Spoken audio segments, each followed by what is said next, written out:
بسم اللہ الرحمن الرحیم ایاک نعبد و ایاک نستعین۔ ناظرین، آپ کے سامنے حاضر ہیں ایک اور ولاگ کے ساتھ۔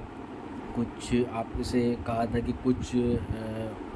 ہمارے اس ملک پاکستان کے ملک خدا داد کے جو ہے مایہ ناز سیاستدان، مایہ ناز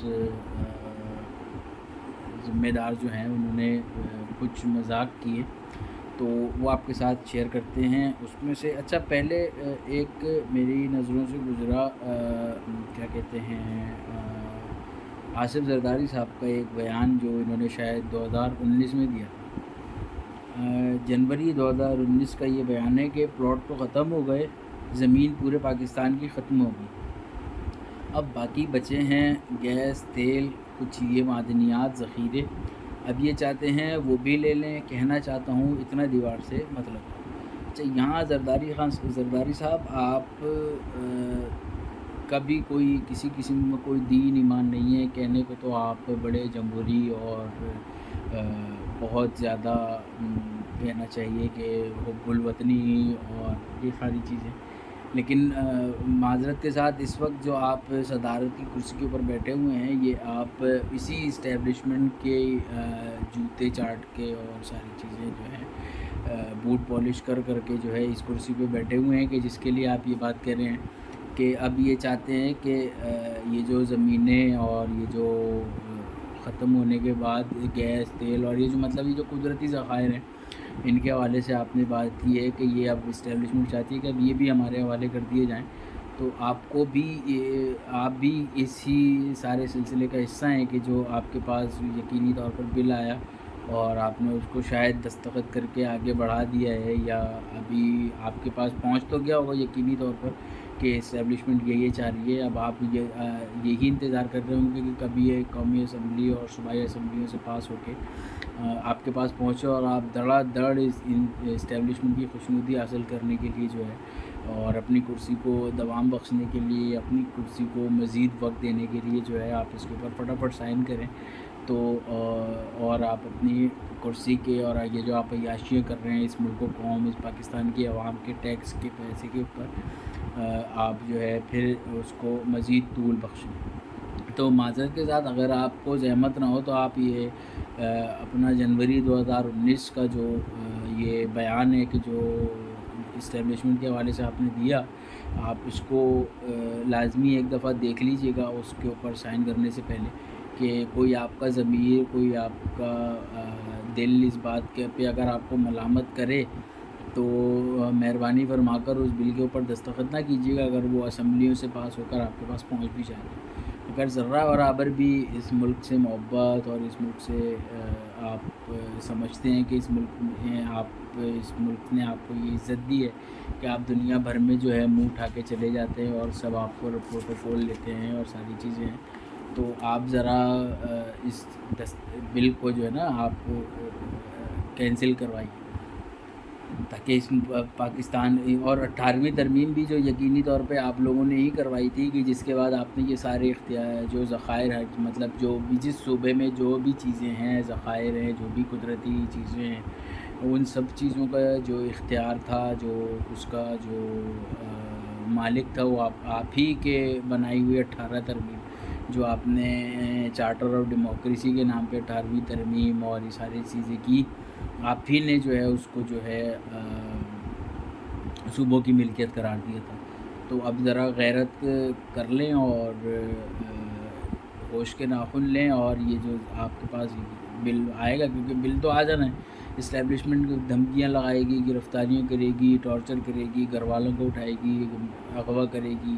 تو مجبوراً ظاہر سی بات ہے ہر شخص اپنی گھر والوں کا، ماں بہن بیٹی کا جو ہے عزت اور سب چیزوں کی جو ہے تحفظ چاہتا ہے، تو وہ مجبور ہو کر پھر وہ بل وغیرہ پاس کر لیں گے۔ تو آپ تھوڑی سی غیرت کر لیں، کیونکہ مجھے لگتا ہے کہ آپ اپنے آپ کو کہتے ہیں کہ جمہوری پارٹی ہیں، تو آپ یقینی طور پر اس کو تھوڑا سا سوچیں کہ آپ کا ہی یہ بیان تھا اور آپ اپنے ہی بیان کی خلاف ورزی کر رہے ہیں۔ ویسے تو آپ کو فرق نہیں پڑتا، لیکن بہرحال پھر بھی آپ تھوڑا سا اس کو سوچ لیجیے گا۔ اچھا، اس کے بعد ایک بیان گزرا